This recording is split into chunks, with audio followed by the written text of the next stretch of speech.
Les maladies liées à la grossesse que toute femme devrait connaître. Donner la vie est un processus merveilleux qui implique la plupart du temps certaines complications et autres maladies. Un suivi médical constant, à la fois de la mère et du bébé, est essentiel pour prévenir et contrôler les maladies liées à la grossesse.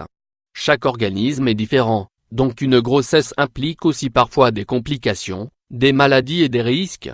Les causes peuvent provenir, entre autres, de la consommation de certaines substances et d'un âge avancé.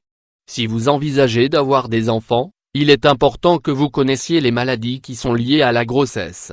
Lorsqu'une femme tombe enceinte, elle doit normalement faire un suivi auprès d'une équipe de professionnels pour surveiller l'évolution de grossesse et du bébé.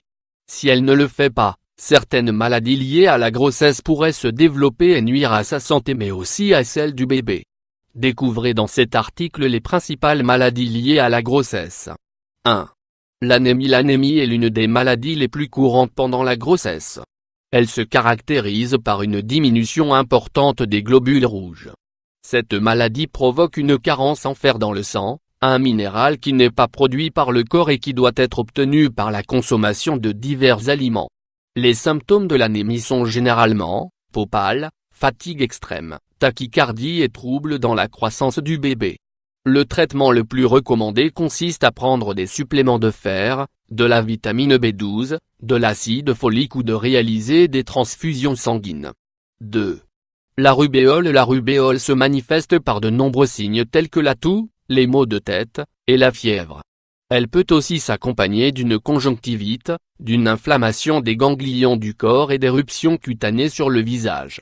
La rubéole dans le cas d'une femme enceinte peut affecter sérieusement au bébé car il ne possède pas assez d'anticorps sans le vaccin approprié.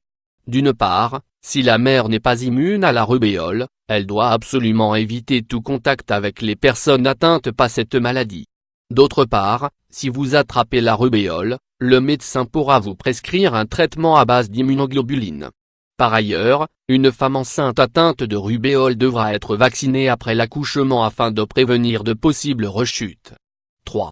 Les infections ou maladies vaginales. Infections pendant la grossesse. Les symptômes d'infection ou de maladie vaginale sont habituellement les suivantes: rougeur du vagin et des lèvres, irritation, douleur, démangeaisons, brûlures, inflammation et irritation des organes génitaux.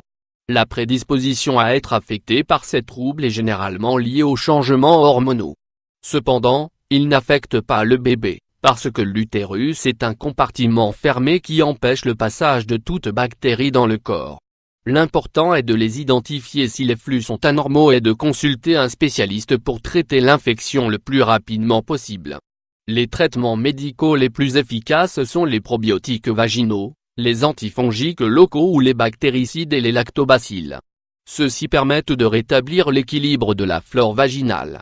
Il convient de mentionner que les infections de ce type requièrent un traitement à base de médicaments, car l'homme peut également être atteint et souffrir des rechutes. 4. Le diabète gestationnel. Le diabète gestationnel se développe généralement à partir du deuxième trimestre de la grossesse. Il affecte normalement de 1 à 3% des femmes. La cause principale est liée à des niveaux élevés de sucre dans le sang. Par ailleurs, s'il n'est pas contrôlé à temps, ce diabète peut provoquer des problèmes tels que la croissance excessive du bébé, la prééclampsie et l'hypoglycémie. En général, il peut se contrôler avec une alimentation saine et en réalisant des exercices spécifiques en fonction des étapes de la grossesse. De plus, des suivis du diabète pendant la grossesse peuvent se réaliser et, si la femme enceinte en a besoin, elle peut également recevoir des quantités d'insuline indiquées par son médecin. 5. L'hypertension. Hypertension pendant la grossesse. L'hypertension se caractérise par la pression des vaisseaux sanguins du corps. Il existe 3 types d'hypertension chronique. Elle se développe avant la 20e semaine de la grossesse ou, dans certains cas, apparaît avant la grossesse.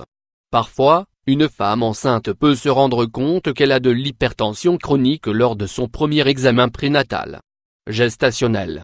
Elle se manifeste habituellement au stade final de la grossesse. Par contre, ce type d'hypertension ne présente aucun symptôme.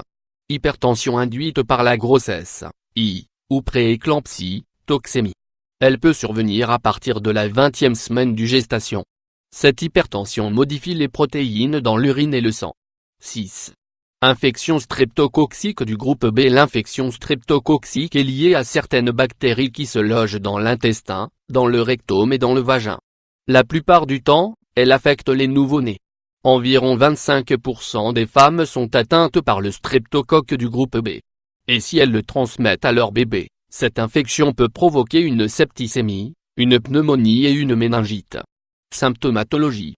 Les symptômes de cette infection peuvent prendre 3 ou 4 mois avant d'apparaître. Bien que ces types d'infections soient graves et mortels, la récupération peut être immédiate avec des médicaments appropriés et des antibiotiques. Autre considération: il reste à mentionner que les habitudes saines et les soins médicaux sont les plus efficaces pour éviter les problèmes d'infection pendant et après la grossesse. Il est essentiel de suivre les instructions des spécialistes et de comprendre que l'essentiel est d'assurer le bien-être de votre bébé et de votre corps. L'hypothyroïdie affecte la grossesse et le développement du bébé. Consommer des remèdes naturels aide à réguler la thyroïde et soulage les symptômes de cette maladie. Il est préférable pour les femmes de faire examiner leur glande thyroïde avant qu'elles ne tombent enceintes. De cette façon, elles peuvent prévenir un avortement ou des complications pendant la grossesse.